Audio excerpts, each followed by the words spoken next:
CM ಬದಲಾವಣೆ ವಿಚಾರ ಅಪ್ರಸ್ತುತ. ಮಾರ್ಕ್ಸ್ ಕೊಡುವವರೇ ಸುಮ್ಮನೆ ಇದ್ದಾರೆ. ನಾವು ನೀವು ಚರ್ಚೆ ಮಾಡಿದರೆ ಅದು ಮೌಲ್ಯಯುತವಲ್ಲ ಅಂತ ಸಚಿವ ಪ್ರಿಯಾಂಕ್ ಖರ್ಗೆ ಹೇಳಿದ್ದಾರೆ. ಹುಬ್ಬಳ್ಳಿಯಲ್ಲಿ ಮಾತನಾಡಿದ ಅವರು, ಸಿಎಂ ಬದಲಾವಣೆ ಮಾಡುವ ಅಧಿಕಾರ ಇರುವ ಹೈಕಮಾಂಡ್ ನಾಯಕರು ಈ ಬಗ್ಗೆ ಮಾತನಾಡ್ತಾ ಇಲ್ಲ.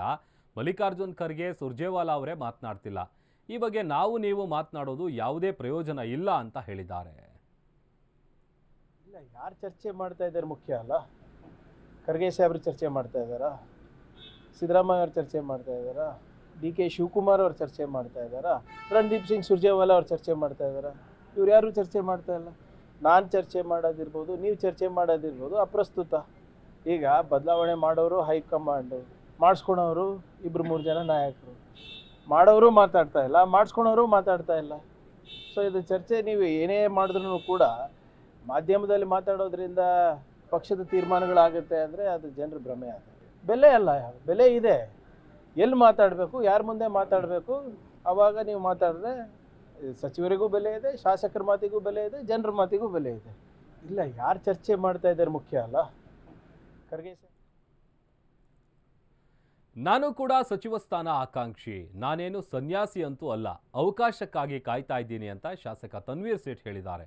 ಮೈಸೂರಿನಲ್ಲಿ ಸಂಪುಟ ಪುನಾರಚನೆ ವಿಚಾರವಾಗಿ ಮಾತನಾಡಿದ ಅವರು, ಯಾವಾಗ ಏನು ಬೇಕಾದರೂ ಆಗಬಹುದು, ಅವಕಾಶ ಕೊಟ್ಟರೆ ಸಚಿವನಾಗಿ ಕೆಲಸ ನಿಭಾಯಿಸಲು ಸಿದ್ಧನಿದ್ದೇನೆ ಅಂತ ಶಾಸಕ ತನ್ವೀರ್ ಸೇಠ್ ಅವರು ಹೇಳಿದ್ದಾರೆ. ಹಾಗಾಗಿ ಜನರ ಆಶೀರ್ವಾದ ಪಡ್ಕೊಂಡು ಸಂಖ್ಯಾಬಲದ ಮೇಲೆ ಸರ್ಕಾರ ಬಂದಿರೋದ್ರಿಂದ ನಮಗೆ ಇರುವಂತಹ ಜವಾಬ್ದಾರಿಯಲ್ಲಿ 5 ವರ್ಷವೂ ಕೂಡ ಸುಭದ್ರವಾದಂತಹ ಸರ್ಕಾರ ಕೊಡಬೇಕಾಗಿರುವಂತದ್ದು ಕಾಂಗ್ರೆಸ್ ಪಕ್ಷದ ಜವಾಬ್ದಾರಿ. ಪಕ್ಷದಿಂದ ಸರ್ಕಾರ ಬಂದಿರುವಂತದ್ದು, ಸರ್ಕಾರದಿಂದ ಪಕ್ಷ ಅಲ್ಲ. ಹಾಗಾಗಿ ಸೆಪ್ಟೆಂಬರ್ ಕ್ರಾಂತಿ ಬಗ್ಗೆ ಅಂತ ಕ್ರಾಂತಿ ಏನಾದರೂ ಉಂಟಾ ಅಂತ, ಹಾಗಾಗಿ ಯಾವುದು ಯಾವ ಕ್ಷಣದಲ್ಲಾಗುತ್ತೆ ಅನ್ನೋದಲ್ಲ. ಯಾರಿಗೂ ಅಧಿಕಾರ ಶಾಶ್ವತ ಅಲ್ಲ. ಇದು ಬಹಳ ಸ್ಪಷ್ಟವಾಗಿ ಹೇಳಿದ್ದೀನಿ. ನಾನು 100 ವರ್ಷ ಬದುಕಬೇಕು ಅನ್ನೋದಿದ್ರು ಕೂಡ ಅದು ನನ್ನ ಕೈನಲ್ಲಿ ಸಾಧ್ಯನಾ ಅನ್ನೋದು ನನ್ಗೆ ಗೊತ್ತಿಲ್ಲ.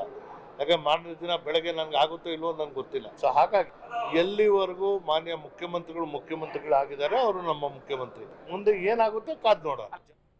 ಇನ್ನು ಸಿಎಂ ಬದಲಾವಣೆ ಬಗ್ಗೆ ಬಿಜೆಪಿ ನಾಯಕರ ಹೇಳಿಕೆ ವಿಚಾರವಾಗಿಯೂ ಕೂಡ ಮುಂದುವರೆದು ಶಾಸಕ ತನ್ವೀರ್ ಸೇಠ್ ಅವರು ಮಾತನಾಡಿದ್ದಾರೆ.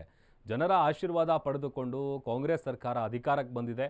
ಅಧಿಕಾರ ಶಾಶ್ವತ ಅಲ್ಲ, ನಾಳೆ ಏನಾಗುತ್ತೋ ಹೇಳಲಿಕ್ಕಾಗಲ್ಲ. ಅಧಿಕಾರ ಹಂಚಿಕೆ ಸೂತ್ರ ಕೂಡ ನಮಗೆ ಗೊತ್ತಿಲ್ಲ. ವರಿಷ್ಠರು ತೆಗೆದುಕೊಳ್ಳುವ ತೀರ್ಮಾನಕ್ಕೆ ನಾವೆಲ್ಲರೂ ಕೂಡ ಬದ್ಧ ಅಂತ ಹೇಳಿದ್ದಾರೆ.